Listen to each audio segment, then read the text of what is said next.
Tak ako tie prvé dojmy sú fantastické, je to tu krásne a aj tá akadémia celkovo, to miesto tu je naozaj na vysokej úrovni a veľmi sa mi tu páči, aj ten prvý dojem aj z chalanov, aj z kabiny mám veľmi dobrý a teším sa už na to, keď budem môcť s nimi spolu trénovať. Tak v prvom rade by som sa chcel čo najrýchlejšie adaptovať do mužstva ku chalanom, aby ma prijali a budem sa snažiť samozrejme nadviazať na tú predchádzajúcu sezónu alebo predchádzajúce sezóny, ktoré som mal u nás na Slovensku, ale viem, že toto je kvalitnejšia súťaž a chcem sa na to pripraviť a samozrejme chcel by som dávať čo najviac gólov, ale v prvom rade je dôležitý pre mňa tímový úspech a s tým som sem aj prišiel. Chcem pomôcť mužstvu a spravím všetko preto, aby sme ako tým boli úspešní a pokiaľ sa mi podarí streliť nejaké góly, budem za to veľmi rád.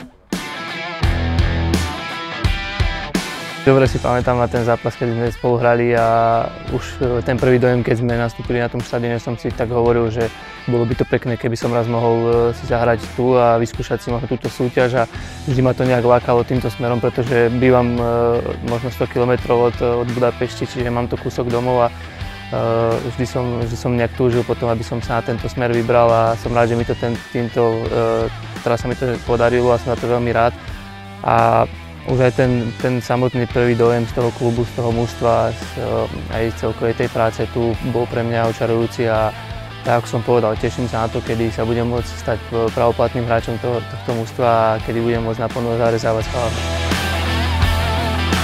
Tak veľa sa o tom rozpráva, veľa to sledujeme a myslím si, že v tejto lige je viac kvalitnejších mužstiev ako slovenské a preto aj to bol ten taký dôvod, že proste tu mám šancu hrať viac ťažších zápasov možno ako na Slovensku a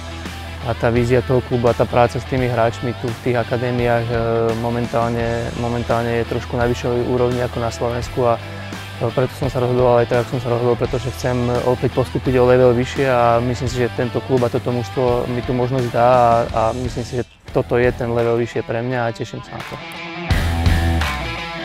Tak samozrejme, že obľúbujem tú pozíciu tej deviatky, pretože čo najbližšie k bráne to ma vždy ťahalo, ale nemám problém sa prispôsobiť. Tam, kde ma tréneri budú potrebovať, budem k dispozícii a